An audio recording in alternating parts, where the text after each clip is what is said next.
Thanks for listening again to the Minutemen Initiative. Today, again, we're going to be talking about human trafficking. So in our last two episodes, we talked about the reality of human trafficking, kind of the problem of human trafficking, and some of the legislative problems that are out there. And today we want to talk specifically about the response to human trafficking. What can we do as individuals? And more importantly, what can we do as community members and members of a group or that modern Minuteman focus and mission? I think there's a lot we can do, and there's a lot of direction that I think is worth pursuing.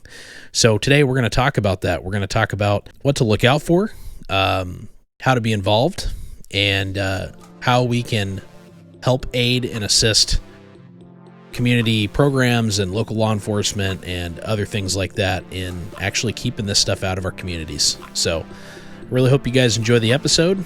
We had a good time sitting down and talking about this, and we'll see you on the other side.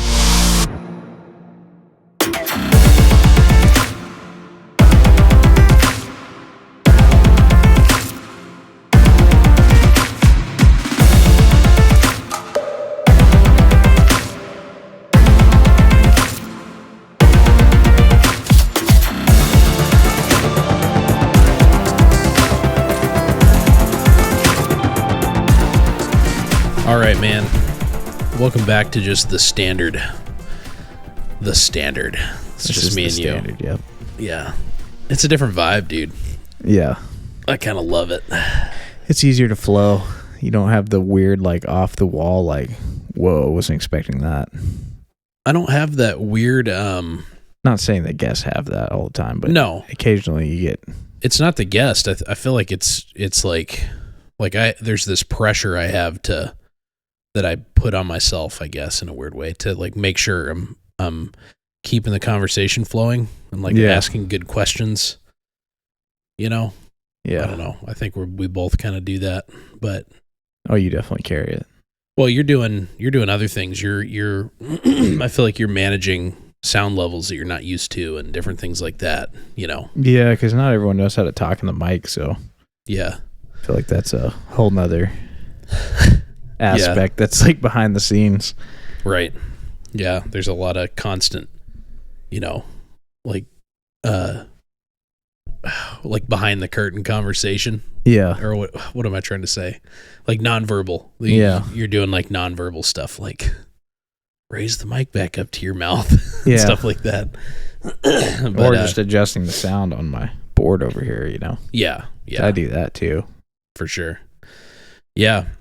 Well, if you're a regular listener, you will know that the last two episodes have been about human trafficking. And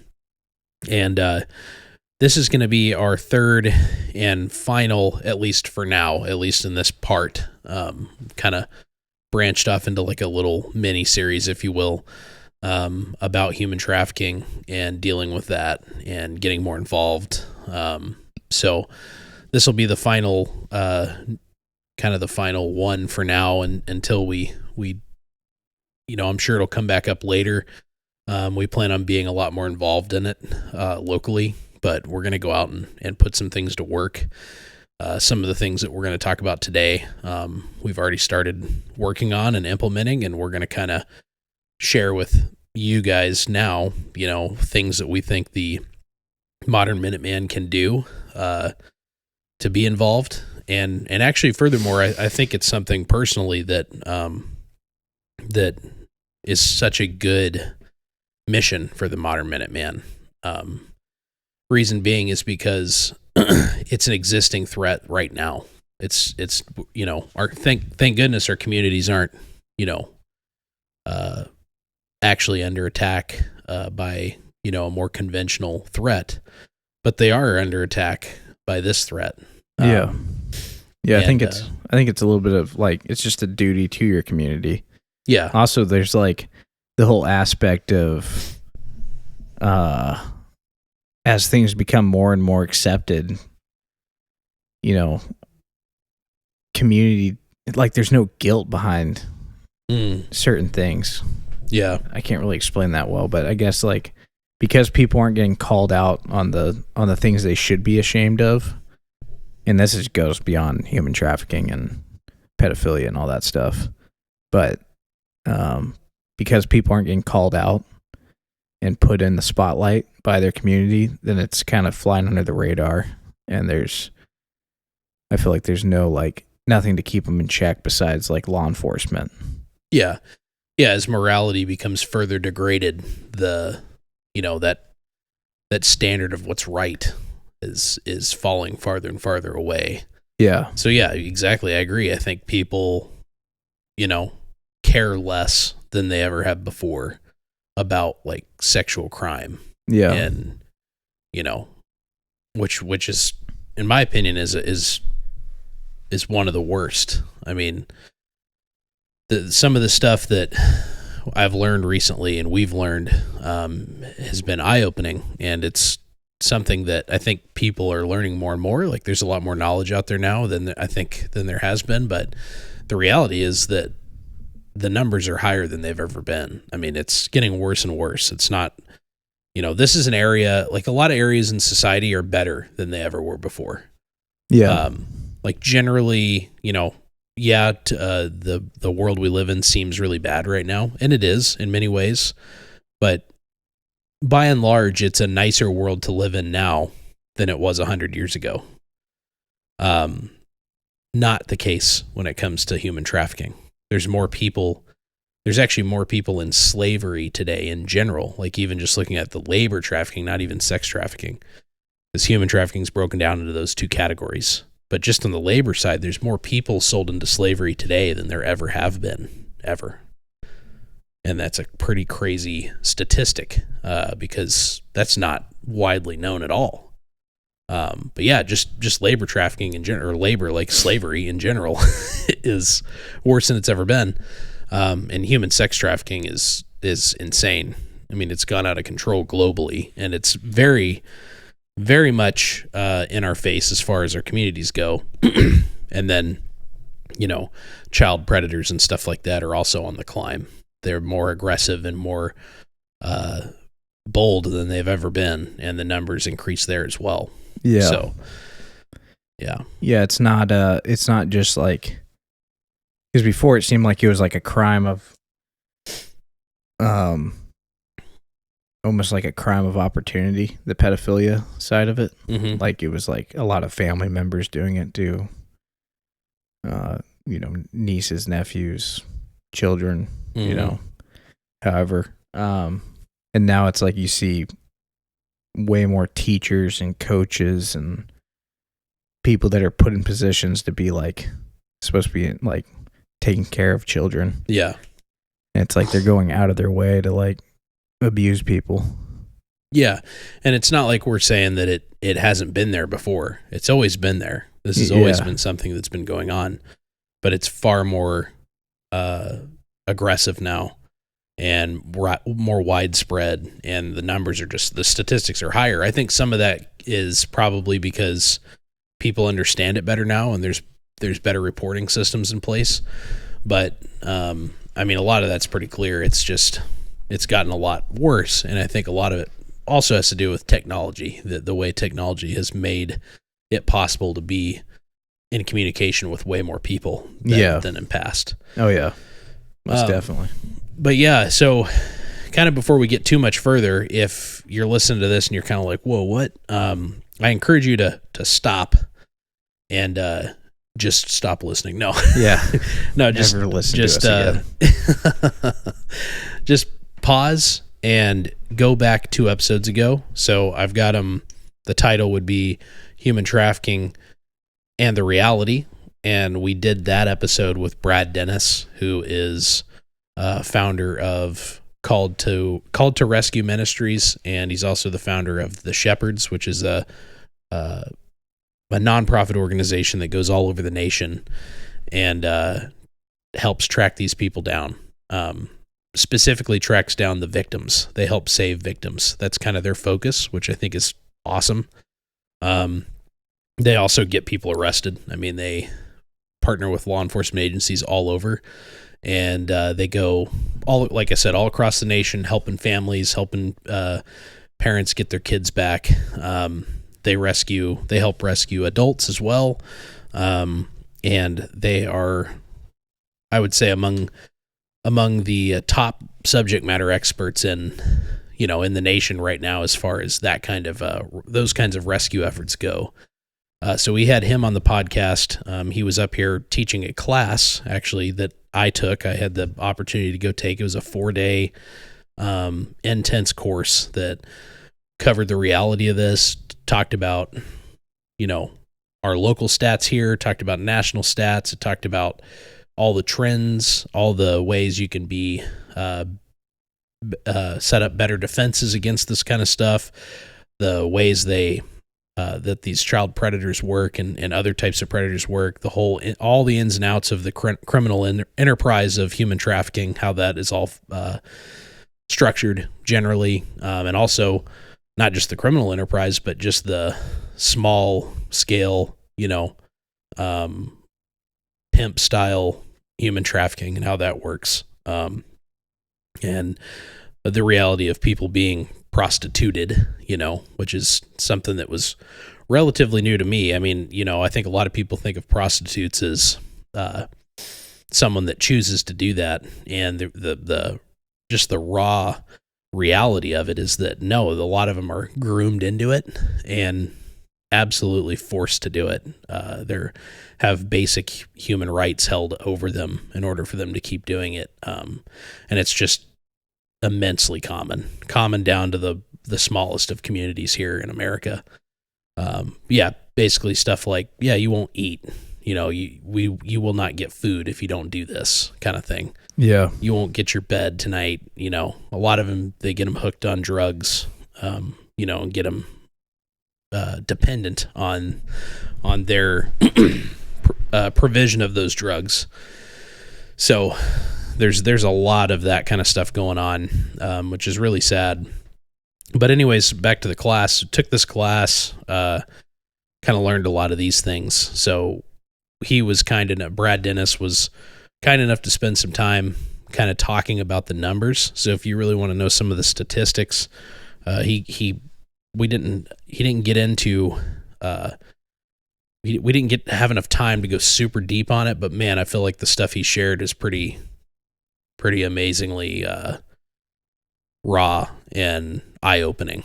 It's like, man, like some of those statistics on the time span that you have, like all the misconceptions about, you got to wait 24 hours to report somebody missing and all that. I mean, it's like, that was just all false, his statistics that he shares and from some of the studies that have been done on the time you really have when a child's been taken is pretty amazing, and amazing in a horrible way. It's shocking, I should say. So he was on to talk about that, and then the next episode was human trafficking and the problem. And in my opinion, a lot of the problem comes from our laws. I think our laws are very anemic and poorly written.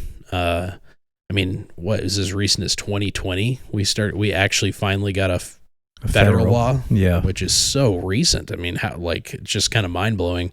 So we had Representative Sarah Vance on the podcast, and she's an Alaska House representative from District 6. And she was kind enough to also come on the podcast, and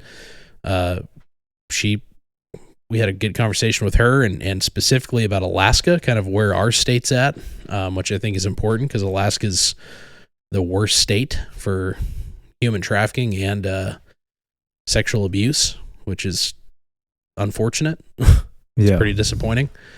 But so she talked about that, some of those statistics, but then more importantly talked about some House Bill 68, which is a piece of legislature that's that they're trying to get passed in the next legislative session, that is specifically increasing the criminal charges and different things like that for human trafficking in the state of Alaska, and it also gives more defenses to victims of human trafficking. Gives law enforcement a lot more teeth. Enables them to go after these people, and specifically the buyers. When you're talking about people that are buying into this stuff, it's a supply and demand problem. I mean, it's if the demand's not there, the supply won't be there, and vice versa. So you got to target both of those, I think, in order to make effective change. And And I think her bill is very well written to go after both the suppliers, the people doing the trafficking, and then the demand, which would be your buyers or the Johns. So, but yeah, so now we want to get into kind of human trafficking and the response. Like, what can we do? So take the time to go listen to those if you haven't already. And if you have, then let's talk about it, because, those are more informational. And I think one of the best things we can do is educate ourselves on it. And that's kind of, bullet point number one is you got to educate yourself on this stuff, because it's not common knowledge. It just isn't. No. I think by design, to go even farther. I think this human trafficking and this sexual perversion, and all of this is at the pinnacle of a lot of the evil people that are kind of at the top of a lot of this corruption that we see. Yeah. I think it's very deep rooted. Yeah. For sure. And they're intertwined in it. Yeah. I mean, there's a lot of theories on that. A lot of it. I feel like a very easy theory you could run with is like the blackmail side of it. Yeah. Using it to basically own people, having dirt on people and whatnot. Yep. Because that's very possible, but that's not what this podcast is about. Or this episode. So right. Yeah. But I do think it's definitely deep rooted, and there's a reason why it's so prevalent in our country. So. Mm-hmm. Yeah. And it's again, it's only gotten worse. But just like anything, we gotta combat the ignorance. We gotta educate ourselves, which has been something that, myself included, I've really had to do. Like, the class was kind of like breaking the seal for me. Now it's been like kind of been headlong into this stuff, and it's heavy. It's gruesome. It's grueling. It's mentally exhausting. I personally believe it spiritually. It's a battlefield. I mean, I've had to really rely on my devotions and prayer to just stay somewhat positive through this whole thing. It's been a weight on me. But I think it's very worthwhile. I'm a huge believer in thoroughly understanding your enemy, and I think this is absolutely an enemy to civil society. So education, and immediately I started sharing what I knew with Steven, and which, you're already somewhat familiar with this just because of your job, and also just, if you're not blind, then, and that's the thing, like, I went into that class understanding it was bad, that was why I went to take the class, because I was like, I need to really, I know this is important because it's out there, and it's probably a lot worse than I think it is, and that was true. It was way worse than I thought it was, but, if you're not blind and you look around, you can tell that this is something that's going on. But it was the extent I don't think that I was prepared for. And now that I've kind of seen that and seen proof of it in my own community, that was something they did in the class that kind of surprised me, is we actually went and searched for missing persons and used open source intelligence gathering efforts via the internet to actually, and they actually set up puppet accounts for us that were encrypted and different things like that, and taught us how to do that. So we could safely go into some of these deep holes of the internet and literally look up and talk to people here locally, which was wild. Yeah. So it was like, oh, you're not just going to say it's happening here. You're going to actually be like, no, we're going to get in contact with these people, and we're going to try to go save people in this class, which was so unexpected. I didn't expect that at all, but yeah. We actually went out and canvassed for some individuals, and, right away the realization was like, oh man, this is something that can be done now. Like, you don't have to be you need a little education. You need to understand how to safely go about this, and so you don't dox yourself and your family, more importantly.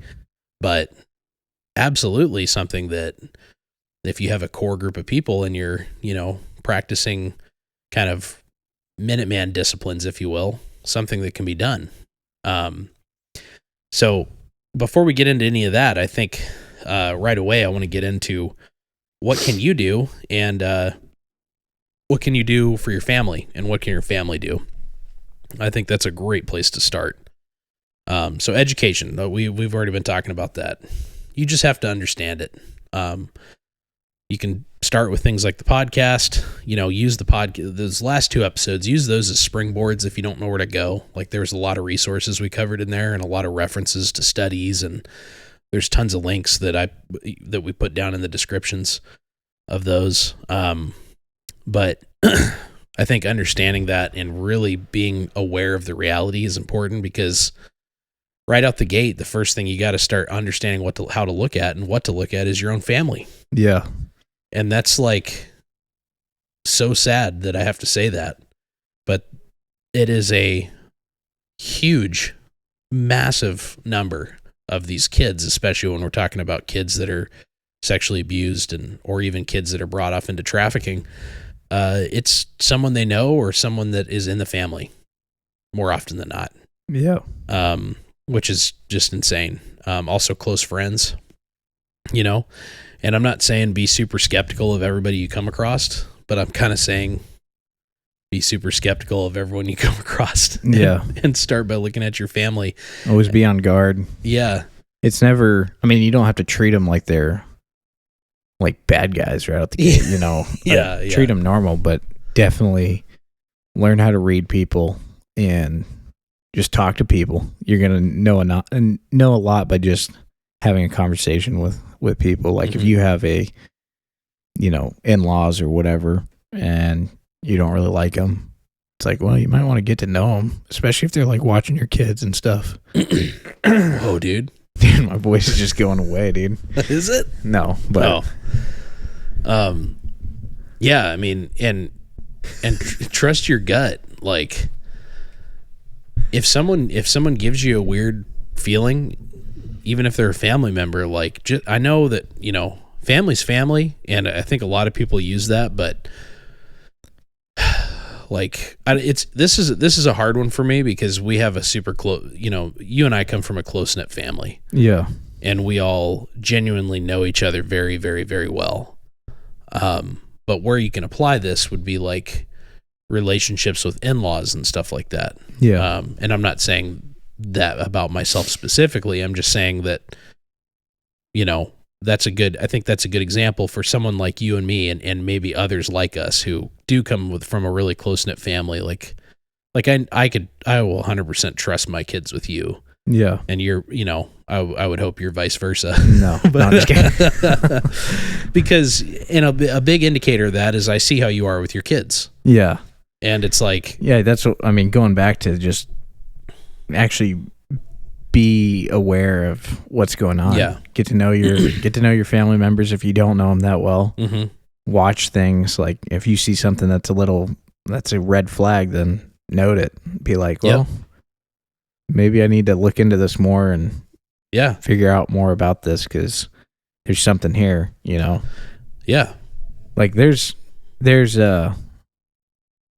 I'm going to be completely honest, and I'll be blunt I'm not going to drop names, but there's people within my family, not my personal, like my family, but like stretched out family that I would not let my kids like go with. Same. Without me being there. Yep. So same. But yeah, you have to get to know the person. My kind of rule of thumb is I'm going to know the person before I ever let the kid go there. So it's not like, for me personally, it's like, yeah. I'm not just gonna be like, oh, they're family, they'll be all right.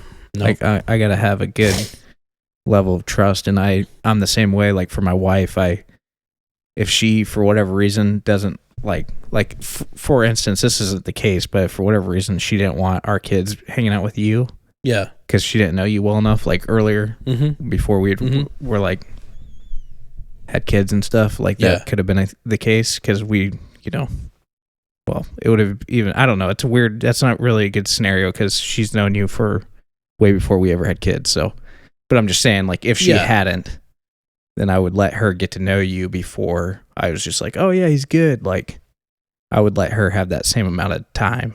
Right. Yeah. Yeah. And that's, I think, having an open conversation with your spouse, or significant other to really talk about this kind of stuff. I think people are too, how do I say that? I think some people are too quick to pawn their kids off because they need a little bit of a break or something like that. Yeah, they need a break, and then also, like, times are tough. Yeah. Financially, it's hard. Both a lot of households, both the mom and the dad are working, so it's kind of like that makes it tougher. It's like you got to have childcare of some sort. So yeah, there's that whole aspect. Fortunately for me, I'm not in that situation. Yeah. But that's not the way it goes for everyone. So yeah, and I think in situations like that, that's where you're going to really have to foster extreme trust with people, and yes, that does go for family members. And I think some red flags I would look out for would be like, if boundaries, like hard boundaries, are repeatedly crossed, like simple rules aren't followed. Yeah.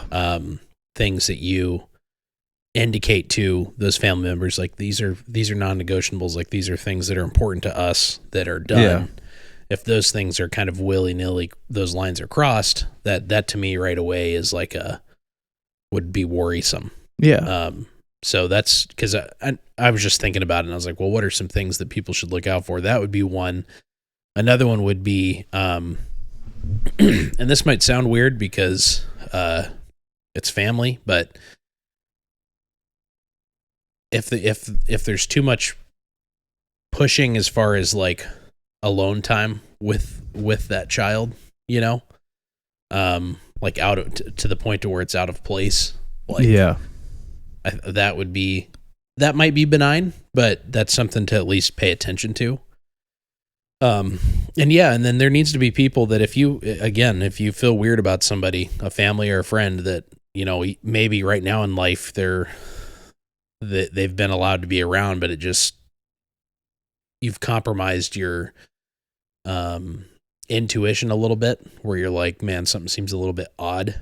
Yeah. Just trust that. Like, trust your gut. Err on the side of caution and trust that instinct. Again, it might be completely benign, but then at least you can take some steps back and like work back into that a trusting relationship, or at least push through like whatever's off. It takes effort. It's not like something that can just be done overnight, but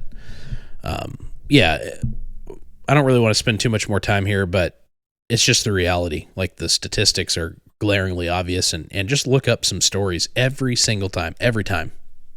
It's like, oh, we would have never guessed. Like, we had no idea.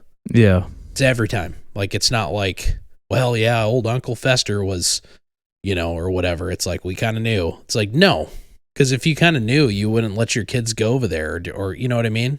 Yeah. It's like every single time. It's like, we had no clue. We had no idea this was going on. So, and it's because, we trust, as we should, we trust family, but unfortunately we live in a dark and fallen world, and sometimes you can't. So just do your due diligence and pay attention. Exactly kind of what you were saying, like, just pay closer attention, be more critical. I'm not saying you can't let your kids go to any family members or friends. I'm saying be mindful and pay attention. Yeah. Immediately coming off of that, you kind of work your way out. So know your neighbors. This is an area that I've had to take a hard look at myself, because it's an area I'm not very good. I'm not a fan of like going and meeting my neighbors, really. I'm not either. I'm just not, dude. I don't care about what they're doing. Which is honestly an important thing to go out and do. It's super important. Not just from this perspective, from like just the Minutemen in general. Oh, yeah. Get to know your neighbors. And here's the thing. I'm going to say this right now. Like, don't check out and be like, I'm just here for tactics. Dude, this is as tactical as it gets, this stuff. Oh, yeah. All the stuff we're getting into in this episode directly correlates to making you super effective and high-speed tactical. Like, I think there's so many good lessons to learn from this subject that directly correlate to a wide array of capabilities that you could have as a Minuteman squad, a group. Yeah. We're going to get into the good stuff. Don't worry. Yeah. We're breaking down stuff that. But if you got kids, I'm telling you, like, this stuff is super important. I've had to be better about it. Like I said, I've been horrible about it.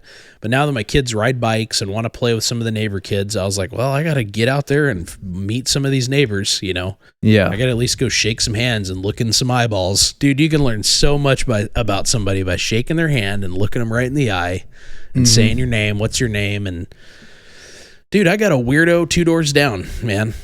I do. He's straight up. He just got lit up for being a Sam. Yeah. Right. Yeah. Sexual assault on a minor. Yep. Sexual assault on a minor. 2 doors down.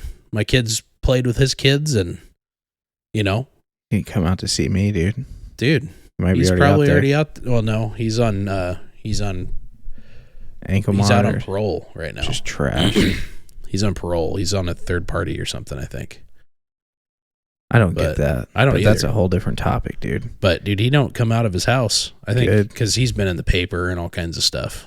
Yeah, he's probably scared he's going to get, like, beat down by whoever he hurt. Yeah, and we've had to tell the kids, like, that's not a house we go near anymore. Like, and it's awkward, for them, because they're like, why? And it's like, well, because there's a bad man that lives there. Oh. And I'm just like envisioning that conversation, like, yeah, I've had to be upfront with him, and sometimes I'll see him like go to his car, and I'll stand at the end of the driveway and watch him drive all the way out of the neighborhood, and I'll just watch him go, and he's trying not to look at anybody, just to be like, I know who you are. Yeah, I see what you're doing and who you are and where you're at right now. Yep, dude. It sounds super going full random, overt, dude. But yeah, I mean, it's like I didn't actually expect to blurt that out there, but I'm just saying, like, we live in a crazy world, and it's amazing how many of these people are out there. So go meet your neighbors, and I have great neighbors. He's the exception, and I didn't know him prior to any of this, so I had no previous knowledge of him. But on top of all that, the neighbors I do know, who knows if I really know them? You really don't know people. Yeah, you don't know. But you got to go meet people, and you got to get face to face with them. And there's a few of them that I'm like, that guy's kind of sketchy. Yeah, now I know. But for every one sketchy, or we'll say, because let's be real, we don't even have that. I wouldn't even say that the odds are that good. So for every 2 sketchy, there might be like one solid neighbor that you're just like, yeah, that dude's pretty solid. If things were to get like kind of weird fast, yep, we could probably, dude. And yeah, and I've got those solid neighbors. I've got an older woman that's got chickens and a garden and stuff, and she's always bringing us stuff and being awesome. Yeah, she's cool. And it's like, there's been people pulling into her driveway and stuff before, and I've had to be like, hey, who you looking for? Like, we kind of look out for each other. Yeah. And it's like, that's good. That's the kind of stuff you want to have. But it takes effort, and I'm not very good at it. So I'll be the first to say that it's not my cup of tea. I don't enjoy, I'm not the I baked cookies for you type of person. Yeah. But I think it's good to be that type of person if you can.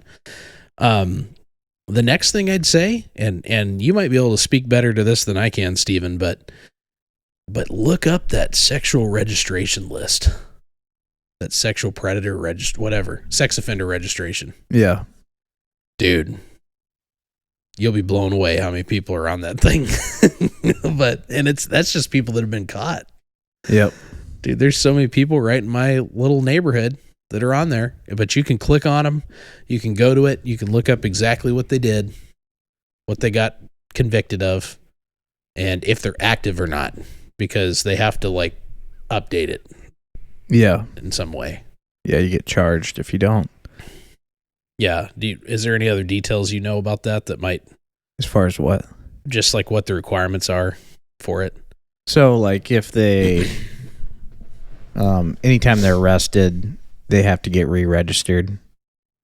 And then I'd assume as long as they're out, they stay registered. I think if it goes out of date, there might be like an expiration. I think the only way you can get off of it is if you get your charges dropped. Well, I get that, but I'm just saying, like, if you get brought into the prison system, you have to re-register before you leave. Oh, okay. Like, we do that for them.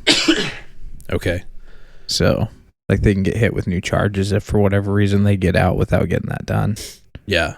We're pretty good about getting it done, though. Like, it would be, like, bad if we didn't do it. Okay. So... But yeah, I mean, it's super, as far as just for basic situational awareness, it's pretty nice because you can see who's on it. You can see their address. You can see what it was for. Yeah. You know, you can see where they work, like their employers on there. It's a lot of personal information that's just like, well, too bad you don't get to keep, you don't get to have that private anymore. Which, I mean, goes. You could argue one way or the other if that's, you know, if that's good for freedom or whatever, but it's like, my opinion on it's like, dude, if you do something that gross, then you're done. Yeah. Like, you're lucky you get to be on a list somewhere.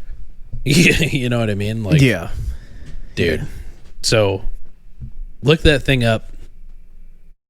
Not to like track anybody down. That's not, just reminds me of the Sky Pirate. Yeah. Thing. Dude, he was cracking me up.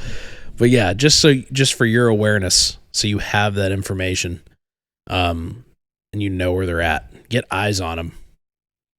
Sounds weird, but figure out who they are, and know what they look like. Maybe do a little cruise and just get a little situational aware, dude. A little essay on them. It's kind of fun. Kind of a nice little passive reconnaissance you can go do. So that's an easy one. It's free information. It's out there ready to go. Not just in your local area, like as far as your neighborhood, but like in your town, places that you go, places that you frequent for work, or your places, more importantly, that your kids frequent. You'd be amazed how many of these people work in like kid type places, because that's intentional. Like the statistics are clear, especially for, you know, Brad Dennis was talking about fixated predators versus regressed predators. And those fixated predators will specifically search for employment working around kids and stuff like that. Yep. Like that's what they will go seek those jobs out for that very reason. Highly common. So just, I mean, it's literally all the conniving, dark, twisted stuff you can imagine. That's what they try to do. So you need to be aware that there's some very motivated individuals working against you. That that sexual motivation is hard to. I don't know if there's another motivation out there that's worse than that. Most serial killers are sexually motivated. Yeah, that's a nasty, dark rabbit hole to go down. But do your research. Like almost all of them. It's rare. Like those crazy psycho serial killers, it's almost always sexual in nature. So that'll show you right there. People are willing to do some weird stuff when it comes to that. So you got to be aware of it. Another thing is, dude, we got to understand what's out there on these cell phones. Yeah. I sounded so old saying that. We got to understand what's out there on these dang phones. Yeah. We got computers in our pockets. What are these phones doing? Who are they talking to all the time? They're listening all the time to you. No, dude. So she reported her neighbor. No, dude. That dude would be a red flag for me. Oh, yeah, dude. 100%. That guy that comes walking down at 7 a.m. every morning, do not talk to him. Only daddy talks to him. I would love to talk to that guy. Oh, man. I feel like I've talked to that guy before. Yeah, you you probably have, dude. Literally, as soon as I saw it, I was like, I can smell him, dude. Yeah, dude. Anyways, back to it. So, have some awareness with your phone. If your kids have phones, be smart. I mean, I'm not going to sit here and be like, they shouldn't have phones. I think there's a lot of benefits to the cell phone. Like, you can track their locations and stuff like that. Like, there's a lot of benefits to having a cell phone, for sure. I mean, if they have an emergency, they can call you, I was about to say, those little Apple tags or whatever. Oh, yeah. Pretty easy way to track people as well. AirTags, I think, are the way, dude. It's pretty smart. Yeah. But nowadays, you've got full systems you can put in place where you can have full control of your kid's phone. I'm pretty sure the AirTag also, really side note, quickly. Yeah. Pretty sure the AirTag runs off of other people's cellular phones. It does. It absolutely does. So it's not something that, like, it doesn't need its own service. So that's kind of cool about it. It piggybacks off. So basically, as long as, like, the person never leaves civilization. Yeah. Anytime, if it's near a phone that's pinging towers, it's also pinging towers. Yeah. But another thing about the Apple, or the thing that sucks about the AirTag, it's good and bad, is that if you have, if one's near you, it will alert you that it's near. And it's because the early generations were being used for human trafficking, actually. People were sneaking them into someone's bag, like in a terminal or something like that. And then they didn't know they had it. So now your phone will tell you, oh, there's an AirTag traveling with you. An unknown AirTag is traveling with you. It'll do it. Yeah. But it's because of that. But then it kind of sucks for, like, tracking your kid. If your kid gets picked up or something, then they're going to get notified that an unknown AirTag is traveling with them. Not your kid, but the predator. If they have an iPhone, it's an Apple thing. But there's other variants of that. There's other things that do similar things out there. It's not just trash. The AirTags. But anyways, continue on. Yeah. So, I mean, it makes sense for but you would at least know where they were. That's the thing, is like you'll know that until, you'll be able to track it until you can't. So that's valuable information. Yeah. You know what I mean? Like, until it gets discarded or whatever, you'll still be able to track that thing down. Yep. So, it's valuable. So, what were we talking about before AirTags? We're talking about just knowing what's on your kid's cell phone. Yeah. So they make all kinds of software. We talked a ton about them in the training. I knew about some of these already, but I learned about a lot more. So you can fully control your kid's phone, and it's worth looking into. Like, there's apps you can download that are only accessible via, like, password. Like, some of these apps that have parental controls, like, there's apps that have individual parental controls. They're really easy to bypass. They can just make different accounts and stuff like that. Well, you can just go right to the source and have full admin access to the entire phone. There's ways to do that now. And I'm not super knowledgeable on this. My kids are too young to have phones. They're not going to have phones for a long time. My current rule, we'll see, but my current rule is until they're driving. Yeah. They're not going to have phones. That's what our parents did to us.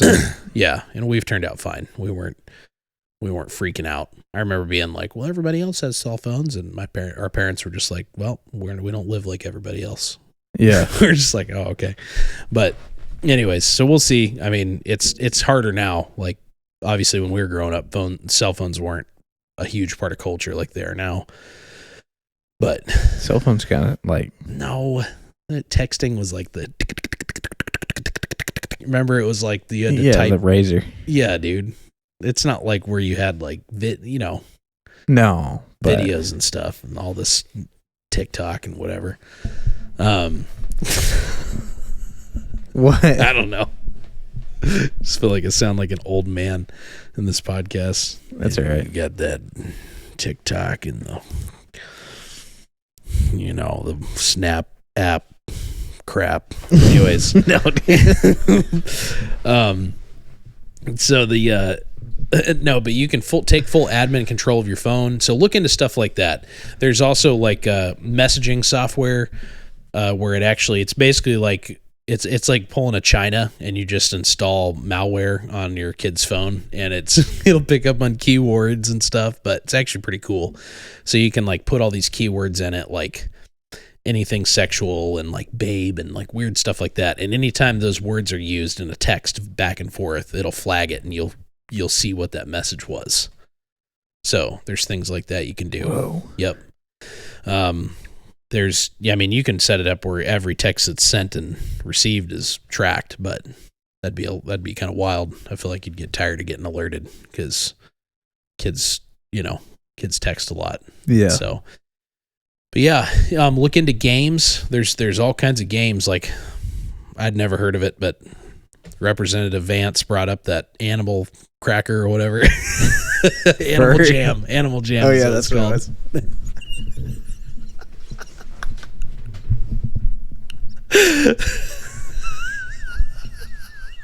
Animal cracker, dude.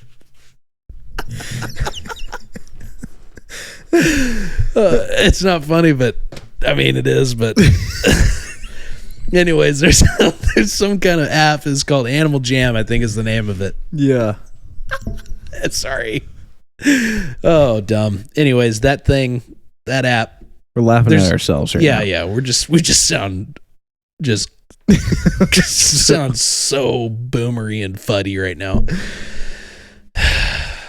There's apps like that out there that seem harmless, and they're not. There's weird, nasty stuff going on. So pay attention. It's dumb. Like, honestly, I don't even want to get into that. But like a lot of these games are a waste of time. Yeah, yeah. It's dumb. Like, take your kid outside and teach them how to change a tire, and like they'll have so much fun doing that. Yeah. Like, I brought my kids. My church had a problem with the boiler, and I was like, well, I'll go look at it. So I went over there and looked at it, and I had both my kids come with me, and I let them unscrew the thing, and they had so much fun. They like told my wife about it forever. Told their mom about it forever. They're like, we got to do all. And it's like that kind of stuff is like. It's so much better. And anyways,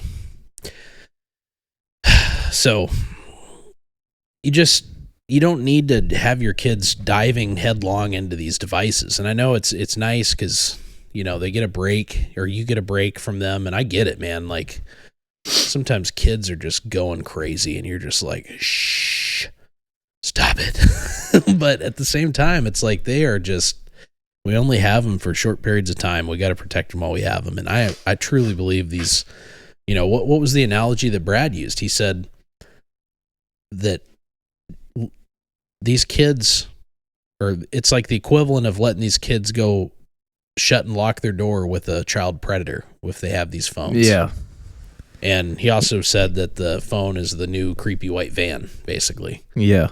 And I agree. I mean, it's so convenient as far as like predation goes, Oh yeah.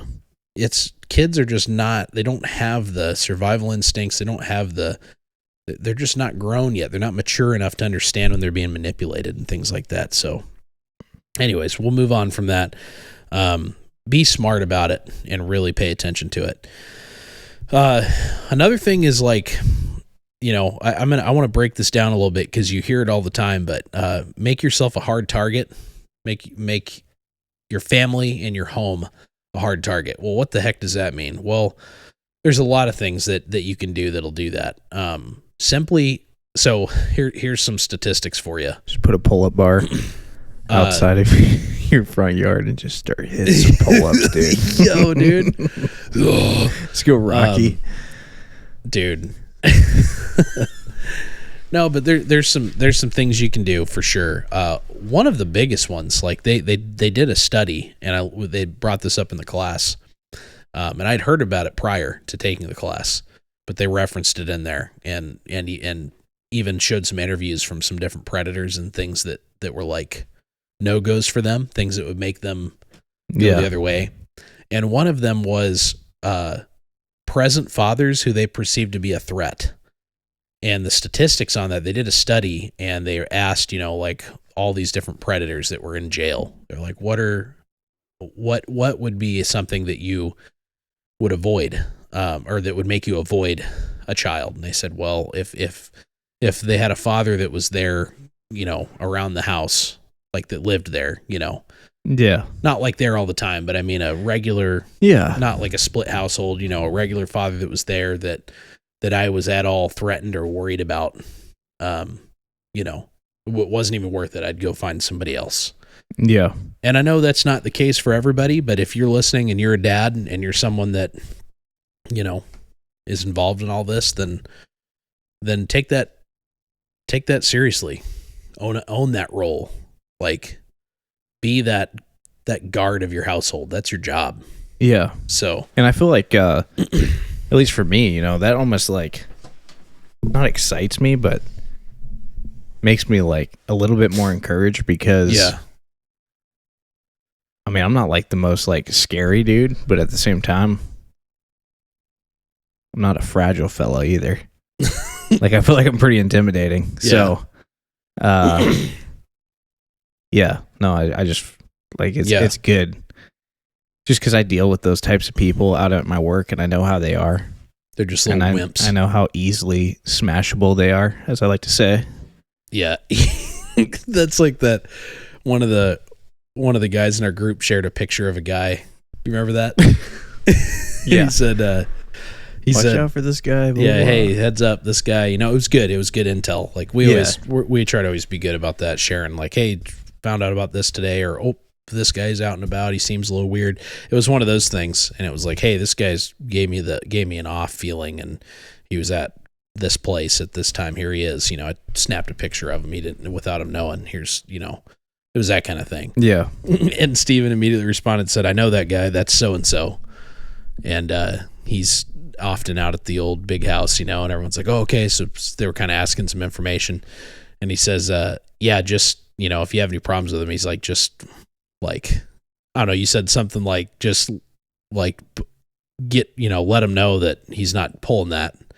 And then he said, like, you don't have to worry about him being feisty or anything. He's easily smashable or something like that. Just basically saying like, you can just, anyone in our group will destroy that guy.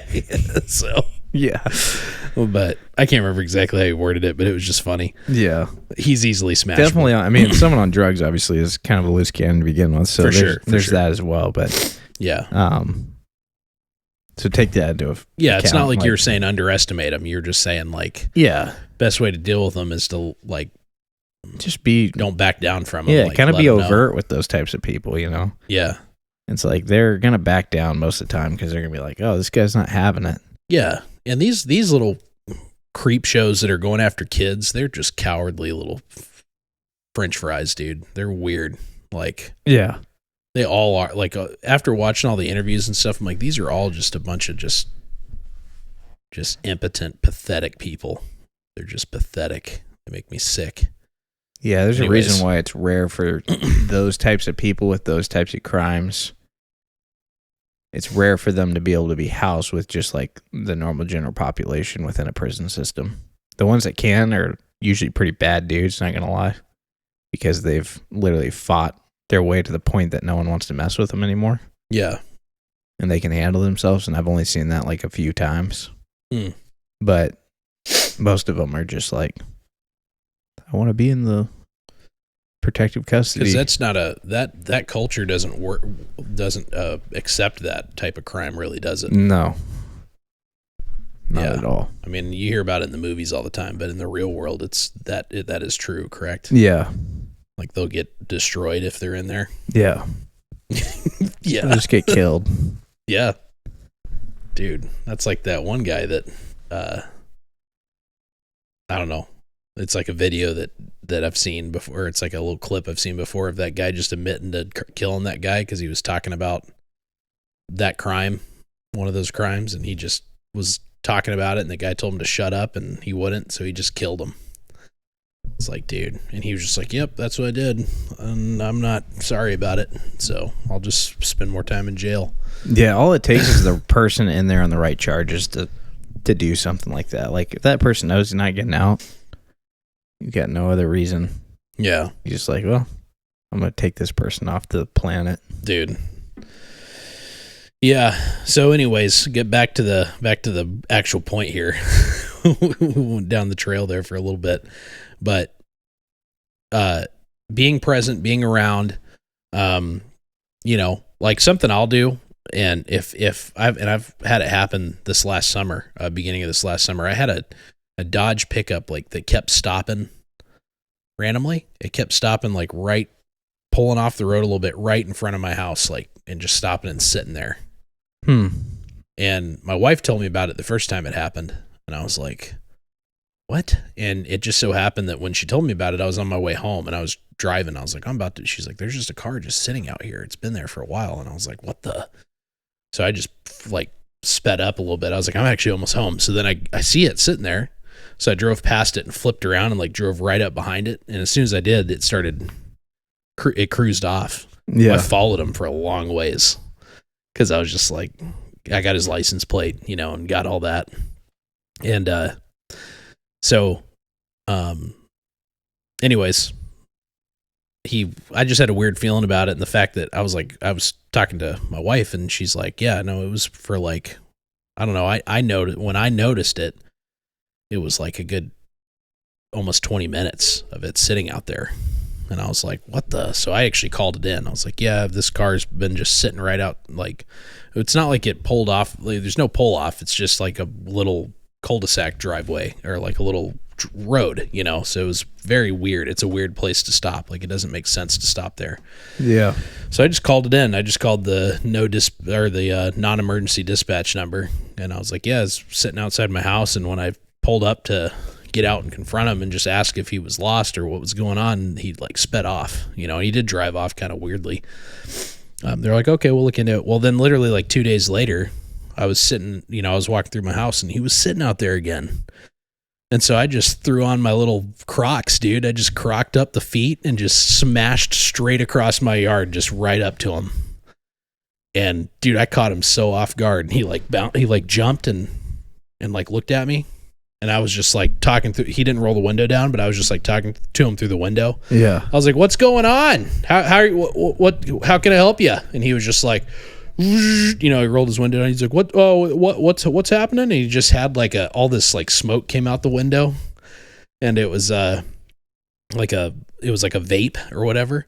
And I was like, can I help you? And he was like, I'm just I'm just taking a break. I was like, right here? And he was like, yeah. And I was like, just right in front of my house here? And he was like, well, I'm on a public road.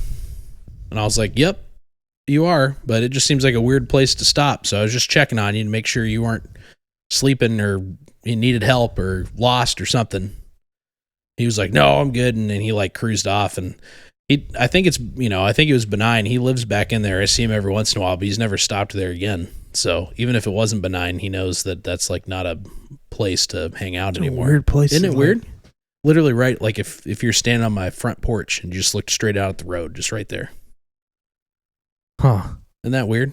It's a spot that doesn't make any sense. I don't know if he's like hiding from the wife. Like, dude, I want to smoke this vape. And he's just like around the corner, or I don't know. But yeah, it was really weird. He's not supposed to be smoking or something. Yeah, that's what I was saying. I don't know. But just stuff like that, like be willing to do that kind of stuff. Like that'll that's kind of like marking your territory a little bit. Yeah. That's just a little bit of a like, that's not going to work anymore. Like, yeah, that's one way to keep people away. Just be willing to just go talk to people. Go on the front porch and just start peeing off the front porch. Drive by. Dude, you're going to get hit with charges yourself. It's your own property, dude. I don't know. I guess, yeah. I don't know how that works, but I don't know look either. up your local laws. Anyways, so another way you can do it is, it sounds weird, but dude, motion lights and stuff like that around the house, like basic security things, like motion detecting lights, big spotlights, and security cameras. Dude, all that stuff's so cheap. Dude, people aren't going to come poking around if your light lights up like, or I mean your house lights up like a Christmas tree as soon as you pull in the driveway. Like, yeah. face your security cameras out down the driveway so you can catch people's license plates. Like, always position your cameras in a manner that is going to let you pick up people's license plates. That's a big mistake people make. So face them out towards the road, invest in some of their quality that can see in the infrared, but then also, like, dude, I mean, there's so much statistics out there. There's weird people that'll try to tell you, like, well, if you get that stuff on your house, and people are going to break in because they're like, what are they hiding there? That is the biggest load of crap in the world. Yeah. People, that kind of burglary and stuff like that is opportunistic crime. And if there's a bunch of stuff that's obstacles that keeps people from ease of access, they will bypass your house and go to the next one. Oh, yeah. But going more it's just like having a car that's unlocked in a parking lot. Like, people literally are just pulling handles. Yeah. And if a handle opens, then that's the car they're going into. Yeah.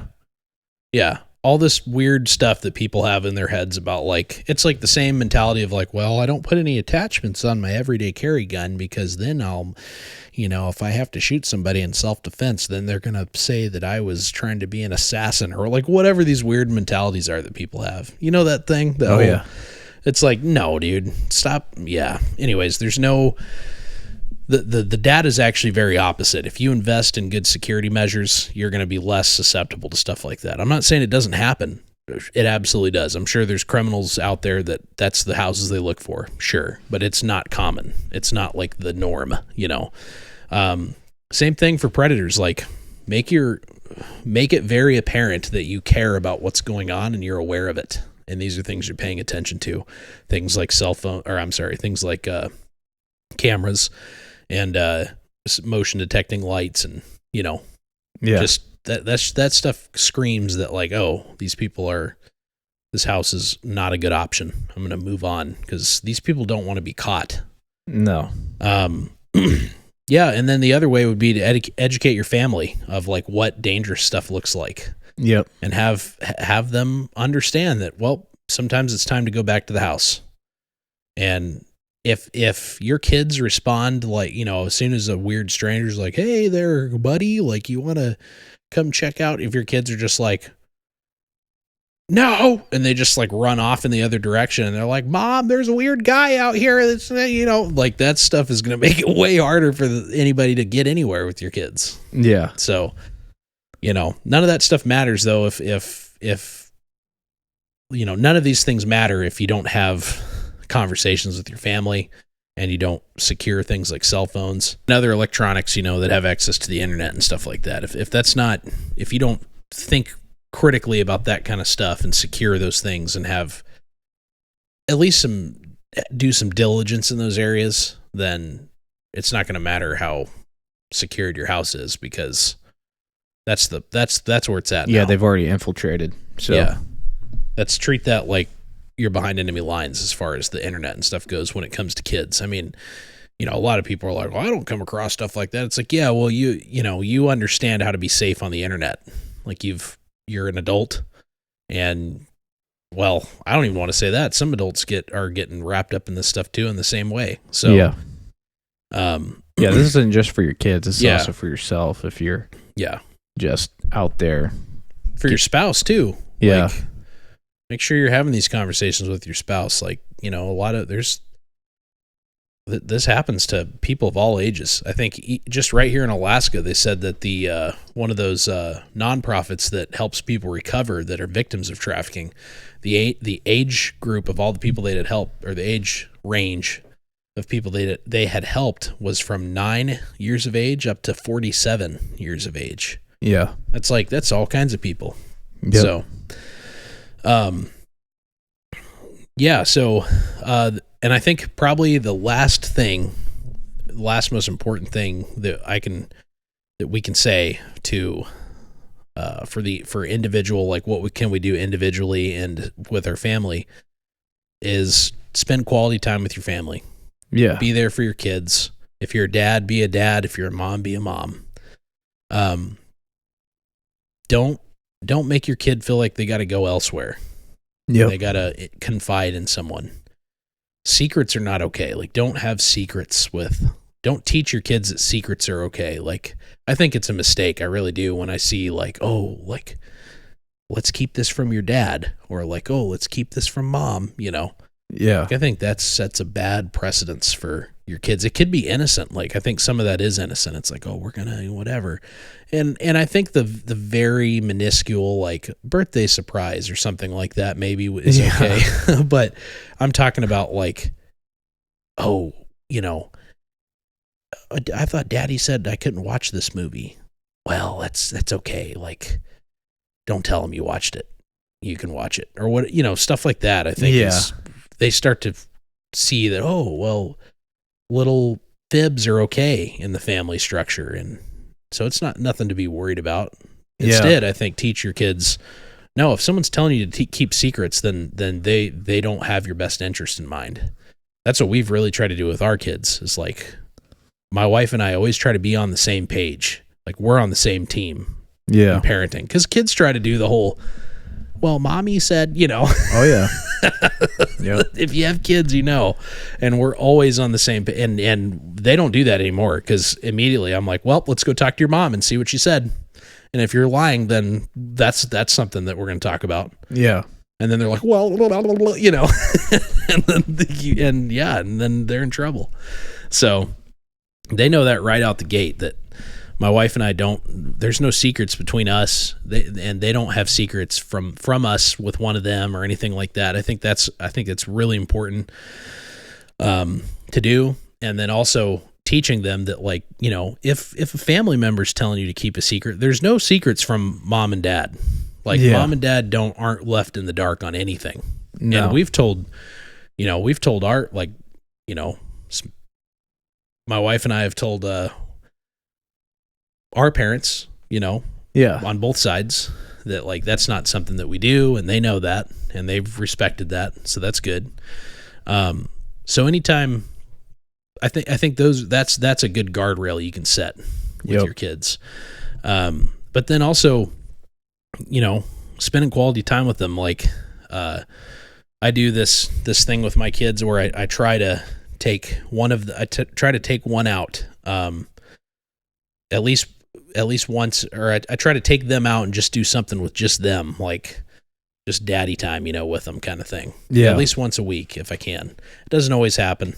We have busy schedules, and but I do it enough to where they expect it. You know, they're like, oh, are we going to go do something? We're like, yeah, we're going to try to go on this day. And, like, so we try to schedule it and do it. So things like that. And there's a whole, I mean, I'm not here to tell you how to be a dad. That's weird, but everyone's got their own system. But what I am here to say is that if you're not spending quality time with your kids, I think you should be. I think it's something that goes a long ways. And it enables that, it builds that confidence in the relationship where they can share things with you.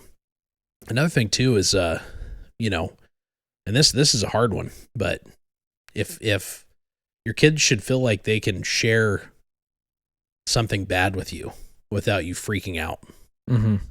And that's something that I had to learn early on, because I did react, I think, poorly with early on, and when my kids were really young, because it's like there's that discipline mindset that's like, you know, well, that's bad, like, you're in trouble, you know. Yeah. And it's like, and yeah, there's going to be consequences. I mean, I try to raise my boys biblically, so I believe in, you know, spare the rod, spoil the child. I think that's true, personally. But at the same time, it's like, if you're quick to anger or like to kind of freak out and be like, whoa, why did you do that? You know, it's like I think they'll be scared to tell you something that they think they're going to get in trouble for, or they're like ashamed of, or something like that. Yeah.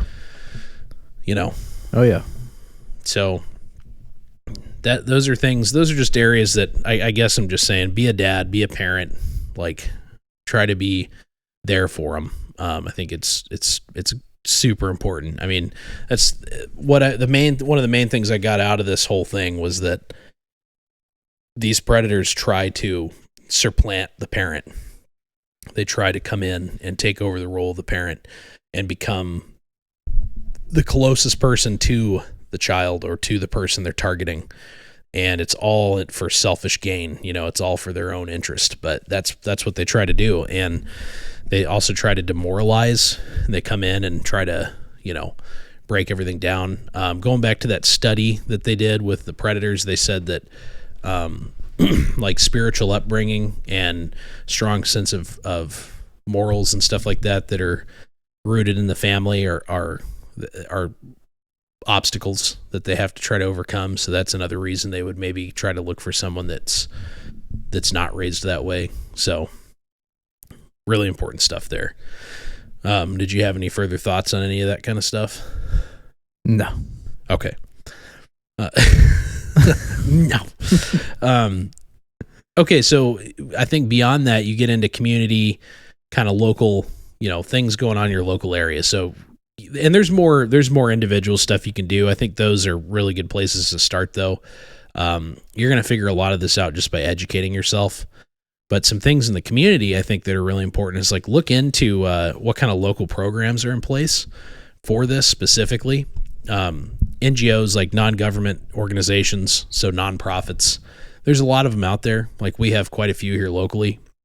Some of them I'd never even heard of until I went to that class.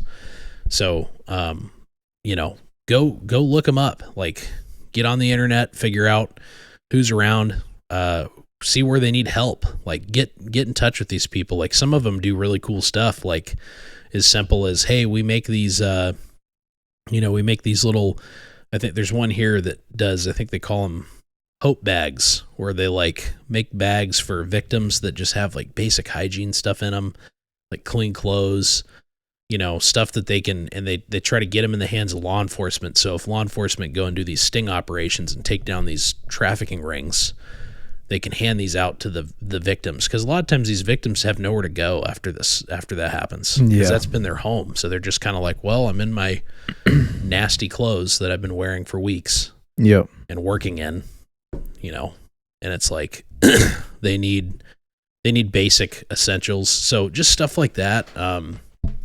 If you're able to financially donate and you think it's important, then that's good too. Like help some of these local nonprofits that care about your community to actually go out and do this stuff. Do your research. Like don't fall for the weird. There's shady ones out there too. Like there's nonprofits that are just random, that are out there for the wrong reasons, and they're just trying to make money. I think those are pretty easy to see through. That's pretty much not all nonprofit, or not all nonprofits, but there's nonprofits in every arena that are kind of in it for the wrong reason. Yeah. Yeah. I think the best way to really figure it out is to go meet them, go meet the people, and go ask questions. And I think you'll probably be able to figure that out pretty quick. See the fruits of their labor, see if they're actually affecting people's lives and your community for good. Yeah. Another thing you can do is look up your local laws. I think this ties directly back to our last episode with Representative Sarah Vance. She referenced this quite a bit, and we talked about it at length.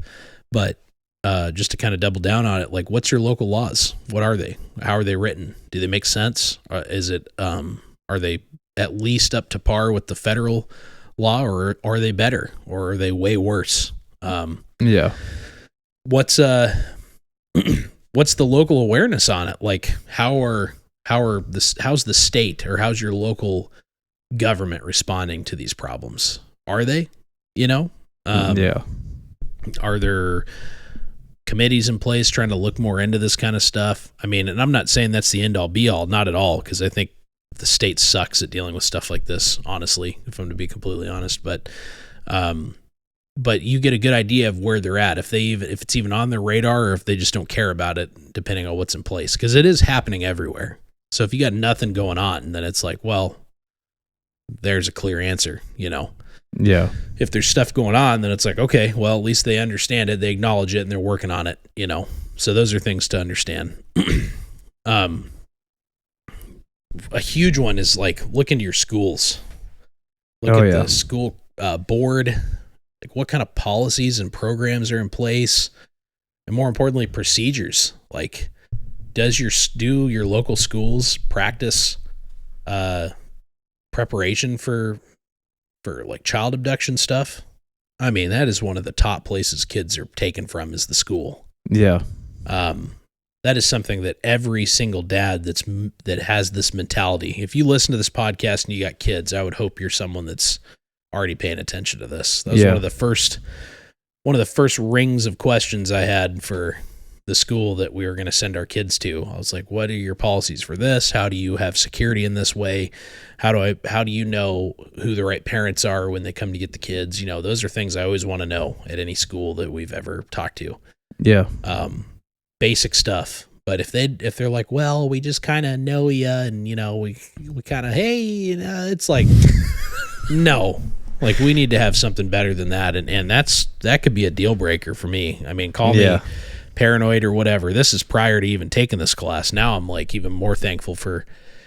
If you're not a little bit paranoid in our current day and age, then you're living with your head in the dirt, because there's just too much going on right now all over in every spectrum, to not be a little bit paranoid. Another thing with schools is look at the curriculums being taught. Like if there's a lot of things going on, especially within the public school, that is very much, I guess, indoctrinating and kind of pushing the boundaries as far as that stuff goes. So, the more that's normalized, the more your kid, like radar, as far as like what's a red flag and what's not, is affected. Because if that's normalized, then it's like, well, this behavior is kind of normal. Like I see weird stuff happen all the time. Like, what's weird? Yep. What's weird anymore? Right. Yeah. Dude, I mean, there is full on organizations and like nonprofits and stuff that are dedicated to like being a pedophile. Like there's MAMBLA, which is Man Boy Love Association. Like that's an actual legal association. There's tons of them, and they wear jewelry and they like proudly proclaim it. There's like certain little types of necklaces that people will wear and stuff that they'll just openly wear it, and that just kind of like, dude, it's just aggressive. Random subject, random thing. Okay, but have you ever heard of the gay bomb? No. What are you talking about right now? Have you heard of the gay bomb? No, it's actually proven. Here, hold up a second. What? Look this up, because I saw it on the the Patrick Beck show. It's actually a true thing. Like we were looking into it way back when. We're gonna drop this thing called the gay bomb on like our enemies, and it was gonna release these pheromones that were gonna like basically confuse our enemy. And like he makes a joke about, I wonder if while we were building that, whatever that substance was, some of it leaked out into America. What? I mean, it's a stretch, and it's so random I'm throwing this on the podcast, but I literally saw it today, and I was like, that is the most wild thing. But anyways, if you know more about the gay bomb, go ahead and email us at... Dude, because I know people know about the gay bomb. Oh, man. How have I never heard the old AJ talk about that, dude? Dude, he probably has. I don't like them putting chemicals in the water that turn the freaking frogs gay. Do you understand that? Dude, that is like... All right, back to the serious reality here. The gay bomb is obviously a thing. I don't understand it. Why is it called the gay bomb? Well, I don't know if that's actually what it's called, but... Oh, okay. That's just like their nickname for it? Yeah. I don't know. I have to research it more. But all right. I can't believe, dude, Sorry for the random Alex Jones. The fact that he made it in here is, I would have never guessed, but dude, as soon as you said gay bomb, I had to go there.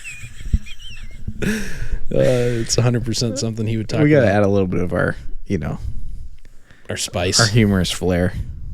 Yeah. Even with a serious We're going to get another comment that says like, so off topic and all over the place, and it took 45 minutes for them to get to the point. I was about to say, for every one of those comments, we get like so much love, though, dude. I know. I can't even. But seriously, it's like, dude, you came to a podcast that was 2.5 hours long to figure out, find out about whatever. You know, it's like, what did you expect? If you want to get straight to the point, then go read a book. Like, Yeah. dude, the podcast is it's the podcast. Yeah, come here for our links. That's it. Yeah. Yeah. Just click the links. Don't listen to us. Yeah, dude. The amount of comments that we've gotten on some of our videos that it's just like, dude, just go, you know. We'll have short form videos eventually. Yeah, they're coming. They're coming. Okay. All right. Where were we? We were talking about schools. I think we're about to end on schools. What I was going to say about schools is research your teachers. Research the teachers that go to the schools. Go meet them. Go talk to them. Go meet them. Just like we were saying with the neighbors and family and all that good stuff. It's pretty much the same protocol. This applies to anybody that's going to have direct contact. Direct contact with your kids. If they're going to be in contact with your kids, then you should know them. And you should be willing to look into them. Yeah. Invest some time. So, yeah. Another thing is, like, if you go to church or you're involved in your local church, talk to your church about it. Talk to your church leadership. Like, contact also get to know your Sunday school teachers. Oh, yeah. Yes. Same thing applies. Like, if you're in Sunday school, if you're in church, youth group, dude, the amount of youth pastors and stuff like that get smacked with these charges. That's because they're becoming more aggressive, dude. Yeah. They're going as far as, like, trying to use, like, a biblical. Dude, yeah. Oh, 100%. Which is, like, the ultimate. Yeah. Dirtbaggery. Like. And I think there's a false narrative where people are like, that's the problem with churches. Churches are bad. And it's like, no. Like, it's like that one pastor quote. I can't remember who it was, but he said, the reason churches suck is because you go there. And he's just saying, Beast. like, and he said, and I go there, you know. Yeah. He's saying, like, we're not perfect and we go to church. So it makes church suck, you know. But that, and there's some truth to that. It's like, yeah, we're all bad, you know, we're all sinful, but we all go to church. But it's like, it's not necessarily like the church is evil. There's evil people that go to church. So be aware of that, understand that, accept that. And yeah, dude, if your youth group is sketchy or you got a weird vibe from your youth leader, then don't let your kids go there. Youth groups. Yeah. They don't have to attend the same youth group that's at your church that you're at. Yeah. Perfect example was me and you. Yeah. We went to a different youth group than our parents' church. Yep. We did. We didn't like the dude. Yeah. Let's talk about it. Yeah, crazy. Weird coincidence. Actually, I didn't even think about that till just now. Yeah. Dude, I didn't either. So Isn't that wild? Yep. Go for it. Yeah, the youth pastor that was the youth pastor at the church that our parents were going to, we didn't like. We thought he was a weirdo. So we decided to go to a different church for youth group. And that youth pastor ended up getting hit on sexual assault pornography. Sexual assault on a minor and child pornography. Yep. Dude, straight up. It's weird that we both like remembered that at the same time. But there you go. A guy that literally went to a church that we went to. He was our literally our youth pastor. Dude, he claimed to be a Navy SEAL. Yeah, he did claim to be a Navy SEAL. That dude was weird. He was super weird. We never liked him. We always thought it was odd. And we didn't go to his youth group. And I don't think our parents liked him either. I think our parents were weirded out by him because I remember they were like super okay with us going somewhere else. Yep. And yeah, we went to a different church and we had an awesome youth pastor. Yep. And he loved the Lord, and I went to 2 different countries with that dude and on mission trips. He was so fun. Yeah. But anyways, no, the other guy. Yeah. Weird. Creep, dude. So pay attention. I'm telling you, man. It's and out there. That goes back to like reading your gut, man. Like me and you had a weird feeling about that guy at a young age. Mm-hmm. And we're like, no, we don't like this guy. We're going to go to a different youth group. And it wasn't even like, I couldn't have predicted that, but I just felt like he was a weirdo. Yeah. And that's all I knew. I don't know what my parents thought about him. Maybe my parents were like, man, this dude is super strange. We should ask our dad about him. But, yeah, no, I mean, trust your kid's gut, trust your own gut. If you got red flags, dude, just listen to them. Yep. It's not worth it. It's like the worst that can happen is it might be like an awkward conversation, or Yep. like, oh, it ended up being fine and I was weird for no reason. It's like, but the alternative is way worse. Oh yeah. So, yeah, but the other thing I was going to say is more of a reason to have this stuff or push education and awareness of these things in your local church. There's a weird pushback in churches of like, well, that's evil and we can't let that in the church. And I just disagree with that. Wait, like, what's evil about it? Well, people, it's just people that are uncomfortable. They don't like it. So they're like, ooh, that's... Yeah, but even more of a reason to be like... Yeah, it's like, man, let it in here. We got God on our side. Like, we're already victorious. God wins. If you've read your freaking Bible, you'll see that God wins this thing. So what does this evil do? What does it have? It can't do anything to God. So yeah, get it in here and let's talk about it and let's combat it with, let God deal with it. Yeah, is the way I look at it. Yeah. So yeah, I think getting your churches up to speed on it, educating them, ask your church leadership, like, where are we at on this? Are we helping out?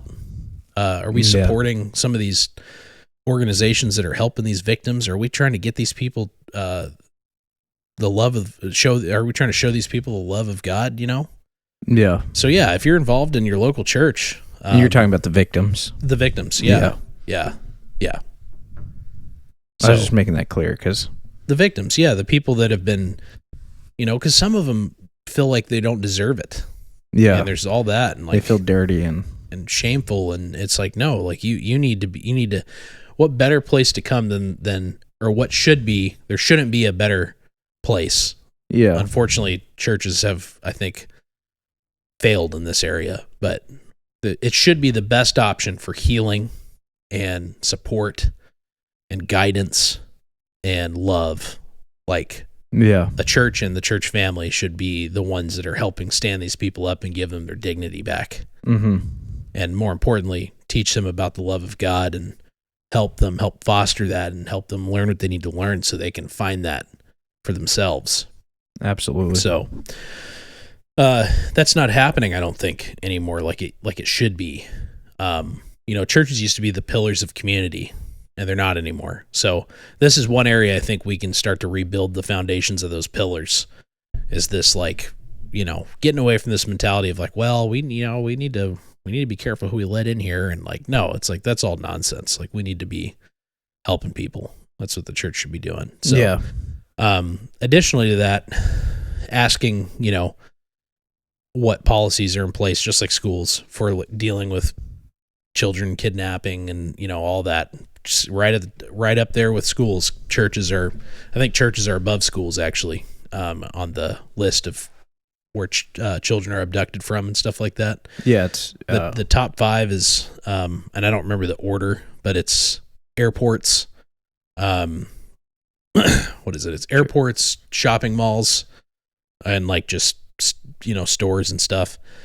Gas stations are up there, like high transit areas, schools, and churches or places of worship. Yeah. So, anyways, and parks are in there somewhere too. Parks actually might be above gas stations. I can't remember. But so yeah.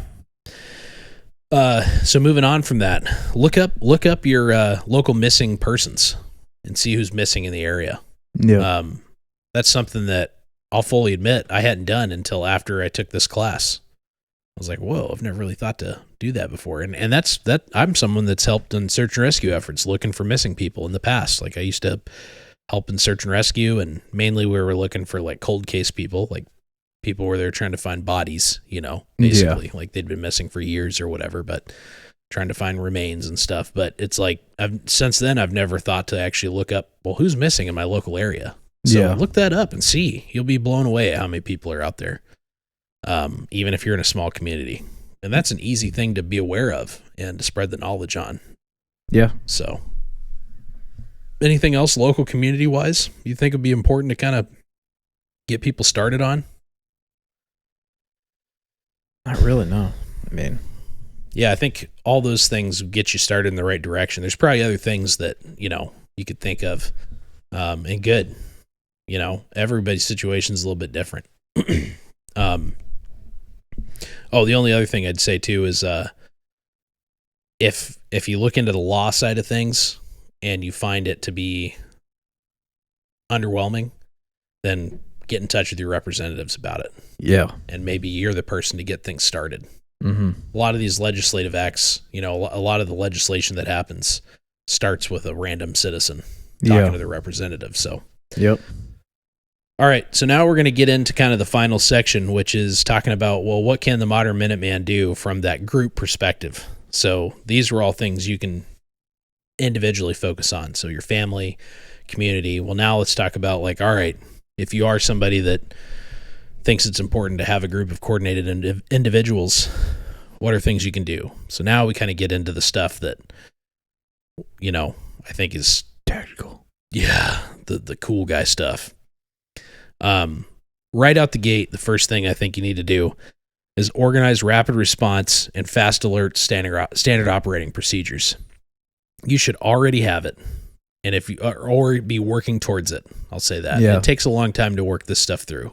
I think on this, even if you already have it, you may have to alter it slightly depending on the mission.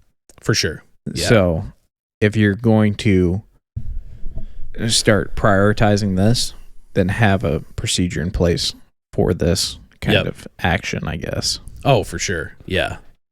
So, and that's going to be easy if you already have something kind of already arranged. It's just going to be a slight altercation of maybe gear and things like that, as far as like how you're going about it. Yep. Yeah, and I think specifically you focus on being able to quickly respond for family members of the members within your group. Yeah. So start there. It's like if you can't do that, then you're not going to be able to do it big scale. No. And I think it kind of goes back to that concept of like start small, kind of radiate your way out. Yep. Start with your, on all aspects and all aspects of readiness, start with all of the families within your group and then trying to safeguard them. And then you expand that out to the community and so on and so forth. So this is kind of the same thing, but start figuring out ways to fast alert each other, whether that's like, you've got radios on a certain channel or it's a redundancy of things where you got several things you'd go through, which is what I would recommend, but probably like a group text, like utilize your cell phones. So like your cell phones are capable. Some kind of group text to make sure like you use it only for emergencies. So it's like, if you get that alert, it's like, holy crap, that's serious, whatever's on there. So you'll look at it and check it. I think another good way to do it is to have like, pockets where if you live really near some certain members in your group, then you're automatically the guy that's going to respond to them and vice versa, and then kind of segregate your group like that. Yeah. So lots to think about, lots of coordination, but that's one right there that you can do. It's like, hey, if Steven's kid randomly goes missing, obviously he's going to go through all the other channels like 911. You're going to get, you're going to do everything you should do to report a missing child. But then additionally, it's like, hey guys, this happened. I need help. And it's like, boom, within minutes, you should have people like flooding to the location to try to help with the efforts. Yeah. Whatever that is. Like it could be as simple as we're going to go get the rest of your family groceries and food for the next week. Yeah. So you don't have to worry, just things like that. It's not, it's not always going to be like, let's get our kid on and go out. And it's like, and in fact, it's not going to be that, Yeah. Just ARAing around. Oh no, dude. Doesn't know about the ARA drama, dude. Yeah, dude. Not every response as the modern Minuteman requires a plate carrier, nods, and a rifle. I mean, it could be just out walking with flashlights and calling names, but 100% going door to door, like door to door. That canvassing, basic canvassing. Yeah, which again doesn't need to be done in full kit at all, and shouldn't be done in full kit. Question marks would be. Yeah, people would be like, what the heck? And more importantly, the law enforcement would be very distracted and confused and scared and mad. Scared. But anyways, so right off from that, now you start looking at, okay, if we've been able to pull that off, how do we do it larger scale? Yeah. For other people's kids. And I think the best way to do this is to kind of build out of your church. I really think from taking that class and from just other things that. Well, if you don't have a church, also you could. Yeah, it doesn't have to. You could build out of just some sort of community. Yeah, I think. Yeah, it doesn't have to be a church. I'm using a church as an example because it's a place where you're going to find people that I think will agree to this cause. Yeah. So even if you don't go to church, I would recommend maybe going to a local church that you trust and considering trying to help foster this if you can, or a different kind of organization. Yeah. You know, it could be the whatever. If you go to the VFW, dude. Whoa. But hey, what's going on, brother? Oh, we're gonna go look for some lost kids. Right on, brother. Sounds good. Motorcycle gang. Dude, it might work really good, but there you go. No, but seriously, so you're still doing this through your group, right? But you know, like I'll use our group for example. So most of the guys in our group go to church, but we all go to different churches.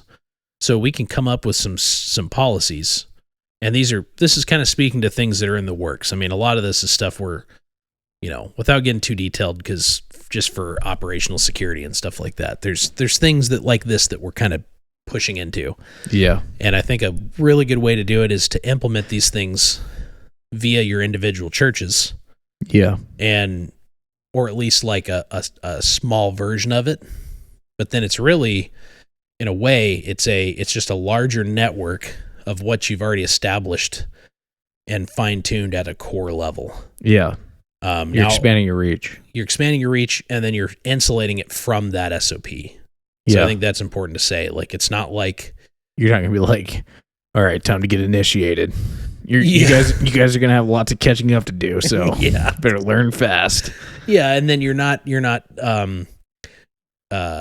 compromising your group's privacy by like implementing a bunch of random people in it either. Yeah. So it's kind of both ways, but it's the same concept, but it's on a larger scale. And then you're using the contact resources and the additional bodies and the community outreach capability that a church has. Yeah. Now right away you'd be like, well, what are things you could be doing? Well, we've already listed some of them, but canvassing, like make flyers, go out. Have you seen this kid? Have you literally business to business, door to door. This kid's missing. Just so you know, this just happened at this time. Blah, blah, blah, blah, blah. Like can you that post kind this of up stuff in your store? Yep. Hey, do you have a social media presence? Post this on your social media. If you see anything, call this number. Like if you got somebody that's really good at making little graphic things, then have them make a bunch of flyers, take them over to the UPS store or Kinko's or whatever you got and launch them out. Is that a thing? I don't know. I thought that's a thing. I don't know. I don't know what it does. We don't have one here, so it's weird that you threw that out there. I feel like I remember that from living in the South. What is that called? It's like anyways, just a place that makes copies or whatever. The library. I don't know. I feel like Kinko's is not the best place to be dropping off child. No. I don't know what that is. It's all right. Doesn't matter. Did it come up? No, I don't know how to spell it. I think exactly how you think, dude. Kinko's FedEx office. Is it a type of FedEx? I thought it's like a copying store, like an office supplies store kind of printing. Thing. Yeah, dude. Yeah, dude. I knew it. I was pretty sure. I don't know what it is. It's popping up a bunch of stuff. But anyway, it doesn't matter. Yeah. Sorry. I just had to. It just threw me off. Yeah. So, dude, and then what else? Well, things like, more support stuff, like supporting the family, even if you're just going to get together and pray, like, dude, all these things are super valuable, and it's ways that we can respond and show this community support, and actually, like, not just show, but actually care and have empathy for others. Yeah, in it's our not community. a manipulative. No. Like I'm going to do this so I can gain the trust of others. It's like there's. That's a byproduct. It's a byproduct. It's like, but yeah, actually, like filling needs and being there and supporting. It might not be more physical right away as far as like response. But the canvassing stuff is so easy. I mean, we did that in the class, and it was amazing the results we yielded and the leads we got just from one day of going out and showing a picture to people. It's like, dude, it makes you like, why is law enforcement not doing this? And the short answer is they don't have the resources for it. No, they don't. They don't have the people. They don't have the funding. So this is an area that's the whole point of this whole concept. It's like, we got to take personal responsibility for our defense in this community. And this falls directly into that. So yeah, this is in a way making your whole community a hard target. Very similar to like having lights and cameras and all that good stuff. If the more someone sees this happening in their community, and it's like, dude, they're going hard for this kid right now. Like, they are going after. Yeah. There are so many people looking. It's like, I'm not trying to snatch up a kid in this area. I'm going to go to some other community. Exactly. Yep. That's exactly what should happen. And that's going to create a different culture, and it's going to make your community not viable for this kind of predation. Yeah. And that's what you want. That's that right there. That's proactive change and proactive response for something that literally starts to make it inaccessible for these opportunistic predators that are out there. Yeah. And that's the goal. So, and it takes effort, and it takes coordination, it takes patience, and it takes someone that's actually serious about this. And those are the types of people we're talking to. And I feel like if you have a group and you've gone that far already, then you're the person that I want you to be hearing this, and I want you to start switching gears a little bit. You know, we've talked about search and rescue in the past, you know, and we had a lot of people reach out and be like, dude, that's perfect. We never thought of that, but that's such a good modern way in a current way, we can help our community in this moment. And this falls directly under that. Yeah. It's the same thing. It's kind of same skill set, a little different, a little bit less out in the, like a rural area, more urban setting. But it's literally the same thing. It's search and rescue. It is literally search and rescue. And actually, what the Shepherds, so Brad Dennis and the Shepherds call these, what we're describing, is an MCRT, a missing child response team. And they help set these up. And if you want some of their standards on how to do that, go back into that other episode and look at that contact info, because he is an open book on this stuff. He'll even come to your city and educate you and run you through training on this, which is really cool. They're you know, they're nonprofit, so they're not charging money for it. You know, you might have to cover like travel fees or something, but yeah. Anyways, but you can also build this on your own. But you know, always lean on the people that have kind of blazed the trail. Like if they have a way that works, then be willing to hear what works and try to work with that. And then apply it to your community. Another one that goes hand in hand with this, and I think it's an area we can really, really be better as a community in this, as far as the readiness community, because I think there's kind of a weird disconnect here, and that is to build and foster good working relationships with local law enforcement. Yeah. And I get it. I know that there's a lot of LEOs out there that are turd sacks, or like, you know, maybe departments are kind of shady or whatever, but we got to create and build good relationships with them regardless. It has so many benefits, not just for this, but in mass. Like all the things that we talk about and all the things that we even prepare for. It's like, if you have a really good relationship and you're on first name basis with a lot of the guys that are in your local PDs, dude, it's so valuable. Yeah. It's so good. And honestly, most of those guys, at least where we live, are good, solid guys. Yeah. Like there's some weird ones out there, but honestly, like they come in the store all the time. You know, it's nice for us. Like we've been able to build good relationships, and that's only continued to get better and better. But I think there's this very common inappropriate, I don't even know how would I say it? There's just a disconnect where people are like, well, I can't be affiliated with or not affiliated, but I can't be like, I can't let law enforcement know what I'm doing. And like, you know what I mean? Like, yeah, they're worried that somehow that's it's gonna, weird. That's not good. Yeah, no. We shouldn't be, we don't want to be doing any of that. No. But yeah, we need to be working with them. We need to be getting to know them. What are ways you can do that? Well, volunteer and help out. If there's community things where you're getting, where the local law enforcement puts on like a, I don't know, they do stuff all the time, like fundraisers and stuff like that. Go to them, get to know some people.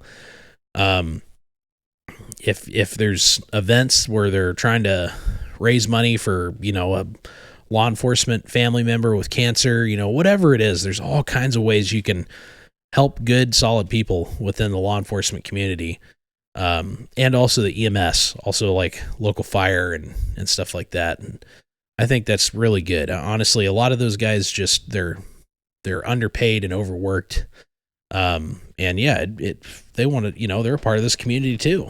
Yeah. So, you're going to need those community or those, relationships if you want to be able to be effective in these areas. So, that's a huge one.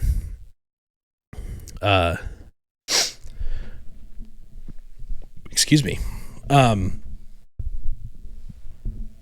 Whoa, dude. Sorry, dude. The congestion. Kind of building right off the top of that. Going back to those missing people in your local area. If you look up, we talked about how to be more aware in your community. Look up the missing persons. Organize searches for them. Yeah. Why not? What a great way to train and actually do something meaningful. Start figuring out how to gather intelligence. Talk to the family members. Talk to the local law enforcement. Read the reports. Look up the local news. Track down some of the reporters that reported on it. Ask them questions on it. Go out and try to find these people. Canvas. Go try to find leads. Track those leads down. This stuff takes a lot of time. Yeah. It really does. But man, it's actually pretty easy to do. Yep. And it's fulfilling. It's fun to do. And it's amazing what you can find in just, if you just spent like a solid few days doing that, you'll find stuff. Yeah. Take notes, be aware of where you're at, be smart, be careful if you're getting into some shady areas. Don't go out there like a golden retriever, just willy-nilly, be smart, pay attention, head on a swivel, be mindful. But yeah, you can organize these things, and what better way to work as a group is to go literally look for somebody that hasn't been found. Yeah. Yeah. I mean, we said don't be out in kit, be carrying a rifle and stuff, but obviously conceal carry. Yeah. We're huge advocates of that, obviously. Absolutely. So, yeah. Definitely don't put yourself in any sort of danger. Yep. And this starts to get the benefits we're talking about here start to just bleed over into a ton of arenas for you and your group. Yeah. Like being able to coordinate and go track people down and search for missing people, that has so many benefits, so many applicable benefits that dovetail into so many different arenas. And then the next one is just something that you should be doing regardless, but talk about it. What better area to practice it and to get good at it than this area we're talking about right now? But that is build intelligence gathering efforts and understand how to collect open source intelligence. What is open source intelligence? It's exactly what it sounds like. It's not classified. It's open. It's like Facebook, the news, social media, all this different stuff. And there's subcategories within or subdisciplines of open source intelligence. SOCMENT, which is social media intelligence, and then COMET, which is comms intelligence, communications intelligence. These areas right here, it's like, oh man, we should be doing this as modern Minutemen regardless. That's the world we live in. We should be able to understand, start learning how to gather information, and then convert that to intelligence. Mm-hmm. Not all information is intelligence. Yeah. But But you need to understand how to gather information and then figure out what is intelligence and what's not. It takes time. It takes a little bit of know-how. There's a lot of books out there that are really good on it. If you got guys in your group that have experience doing that, awesome. Some of the ex-mil guys probably do. It's something that both of us in the military spend a lot of time doing. It's a huge part of the military mission. You got to understand how to read intelligence and gather it, get it physically, and also, build packages based on electronic or some of these other disciplines of intelligence. But the amount of open source intelligence that's available out there to us is immense. I mean, we live in an age of electronic data, the internet. Dude, back when we used to search for people, way a long time ago before the business or anything, the amount of people we could just find based solely on their social media was incredible. And that was way back when. I mean, now people are way more open about their social media. Post way more on it. Get good at picking that stuff up and processing that information, and build procedures within your group that understand how to collect and sift that information. Man, I'm telling you, the benefits of this are far-reaching. Talk about community situational awareness. If you're good at doing this, and especially if you got guys that love it and they're constantly doing it, huge benefit. Oh yeah. And it doesn't need to be used in a malicious way. That's what I'm saying. Like, this kind of stuff. Like, we just found out that this new, just through open source intelligence gathering, we just found out that this new gang just moved in and they're pushing fentanyl in the area. Yeah. That's trash. Let's do something about it. Let's start gathering information on it and turn it over to local law enforcement. Dude. Yep. Talk about keeping your community squared away. Stuff like that. And then that directly translates to this specific mission. But I mean, like I said, it's far reaching. The benefits of that are almost invaluable. Yep. Yeah, it's not super cool. It's not sexy. It's not the I'm engaging targets at 600 meters or whatever. But it could be. No, I'm just kidding. I mean, you should be doing that anyways, right? Like, that's the thing. We're not saying you can't go out and do these things still. I was going to say, keep training. Yeah. Keep working on being deadly. But I think this is something that if you just gave a chance and you started doing it, you would have tons of fun doing it. I think it would be very entertaining. For one, there's something awesome about actually doing something for real versus just like LARPing about. Which there's nothing wrong with LARPing either. That's plenty of fun. No, but I'm just saying. Yeah. It's cool to go out and do the thing for real and actually apply it to something that's an actual issue that's going on in your area. And actually help your community. I mean, it's a literal way to be of assistance now. Yeah. And talk about a good way to prove to your community that you actually care about it and its interests. Yep. So very big important thing.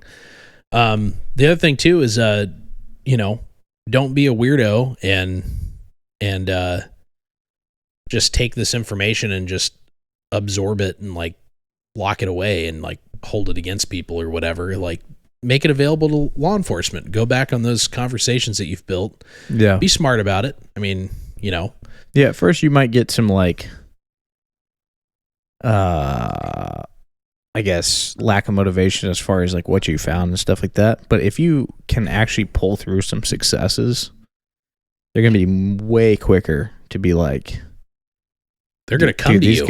These guys are tracking people down. Yeah. They will come to you. They're going to come to you and be like, hey, do you have any info on this guy? Do you know about this guy? Actually, yeah, we do. We've been following him around, or whatever. Yep. And that leads directly into the next thing I've got on my little list here, which is track down, surveil, and collect physical intelligence on suspected traffickers and predators. And this is where things get fun. And that might sound crazy at first. You might be like, what? Dude, there's nothing illegal about doing that. I mean, you don't want to just be out stalking people, but that's not what I'm saying. I'm saying passively collect intelligence. You can if you're in a public area, you can take pictures. dude, you can, if something's weird, figure it out. If you ever see anything that's glaringly obvious, then report it to police right away. We're not trying to be vigilantes. That's not what I'm saying. Yeah. But at the same time, it's like, dude, if you can collect this information and back it up with all of your open source intelligence that you've gathered, and then you can tie it to physical evidence of like, no, I'm pretty sure this is exactly what's happening. Turn it over to law enforcement, work on the top of those hopefully good relationships you built, and then leave it up to them and be like, let us know if you need anything. I mean, this is not the role, like, you know, we're not going to be kicking down doors and, you know, taking these people down. And some of you might be like, well, why not? And it's like, it's, you know, one, it would be, I mean, if that part of me is like, if that was the world we lived in, then this stuff wouldn't be very common because it'd weed it out pretty fast. Yeah. But the problem with it is that it's not the world we live in. We got to operate within the legal confines we have, unfortunately. But more importantly, it usually puts the victims in really vulnerable positions. Yeah. Because what's the follow-up plan for them? You know, you might get them into more trouble. You might not fully understand the situation, and then you might end up getting them killed because there's some other boss or something that comes down and just offs all of their products, which is basically what they treat them like. You know, they just get rid of their inventory. That kind of stuff happens like crazy. So it even happens after law enforcement goes in. So there's so much in depth to this. There's so much money wrapped up in it. Also, you could get tracked down and targeted because you start messing with somebody's money, you know, and somebody's business, people that are already willing to do this nasty illegal stuff. They're going to be coming after you. Yep. And you best believe there's counterintelligence and you're being counter surveilled. So you better be smart. Again, we're not just willy-nilly going into this stuff. You need to do your due diligence. So this is none of this that we've talked about is, as far as the team stuff goes, is something you just jump into. I want to make that very clear. That'd be stupid. You need to be well educated and go through all the other steps prior. Yeah. Make sure that you know you've secured yourself and your family, and then those around you as well, before ever jumping into this. Yep. And then really focus in on that. I think that first part that you kind of covered as far as the Minutemen kind of perspective, but like really making sure to lock down, like taking care of you know, not only your family but your brother's family and your all your guys that you're rolling with. Have a procedure set in place for them, and once you have that really dialed in, then you can move on to, you know, extracurricular. Yeah, for sure. Yeah, and then finally, and again, there's probably more things, but I think this is a good list to just get people thinking about response. And I think this is so important as a follow-up. Start to identify those local nonprofits and different programs and organizations that are already in place to help, if there is any. Hopefully you've already done that in your community research. But there's got to be efforts in place to ensure that the victims are taken care of. You can't let the victims get left out in the cold, literally in some cases. I mean, again, like when you're talking about human trafficking and people being prostituted and stuff like that, that's it. That's their home. That's their life. Mm-hmm. So we need to have a way to transition them out of that horrible environment that they're stuck in with no escape and get them into recovery. And so again, we can't just be taking down these rings and just like, yep, we did, you know, and wash our hands of it. It's like that would be unethical in my opinion. Yeah. And that doesn't mean, you know, that we just ignore this stuff going on. We still go after this stuff, but yeah, I just think we've got to think ahead, and before we start trying to respond to this stuff in this way, there's got to be a conversation about making sure the victims are taken care of and cared for. So most definitely. But yeah, that pretty much wraps it up. I think, unless you got anything else for it, I think I just really wanted to get on here and talk through what a good response is. And again, these aren't things that we're saying, you got to do all this. This is just like thinking through and talking through, like, what are some proactive ways we can actually respond to this issue? Because it is a massive issue. Yeah. And it's a problem. So we just wanted to take the time to do that. So I encourage you to go listen to those other episodes if you haven't. It's basically a 3-part series on human trafficking. We'll talk more about it in the future. Hopefully it'd be fun to come back and maybe even get to talk about how we've been able to have success in our community, maybe. But it's going to be way on later down the road because there's a lot to figure out. Yeah, we're still in the building blocks. Yep. We're still in the building block phases ourselves. So, yep. It was just more of a, let's talk about this because we feel like it's even though we haven't gotten it all figured out yet, I feel like it's such an easy way for people like ourselves to be involved and start utilizing some of the skill sets that we have and being, leaders of our community that help and provide. Yep. So, yeah. Well, thanks for listening, everybody. I want to say really quick that if you haven't already, subscribe to our YouTube. We just posted our podcast to the YouTube. So if they're just randomly on there, they're like, I didn't know how it would work. We just attached our RSS feed to the YouTube and they just look like videos. But we've had a lot of people ask if we could post it to YouTube because they prefer it to other apps. They're there. We've got a lot of stuff coming. We're finally close to getting stuff going in the YouTube realm. I know we've been talking about it for a while, but we've actually, I've been literally editing videos, so stuff is coming. Also, both of our Instagrams, the at Dynamic Defense Solutions, or it's at dynamic.defense.solutions, and then at Minutemen.initiative. Those are both our Instagrams. The Minutemen Initiative one is going to be dedicated to the podcast and kind of all the education surrounding what we're into and what we want to push out there. And then the business one is the one we've been doing. We just got shadow banned again, so sick. Rocking out. Yeah, so legit, dude. So definitely share us around and get, follow us if you're not. We really appreciate it. It helps us. People ask all the time how to support it. Those are some of the best ways. Feel free to cruise around through the store and shop the store. That helps us too. Yep. So yeah, if you feel this information is valuable to yourself, it's probably valuable to other people as well. So the more we can get it out there, the better off everyone's going to be, it's just the way that works. Yep. So, but we really appreciate all the support. It's been immense and we're very thankful to have the audience that we have and feel free to reach out. We always say it. We love talking to people. It's so much fun.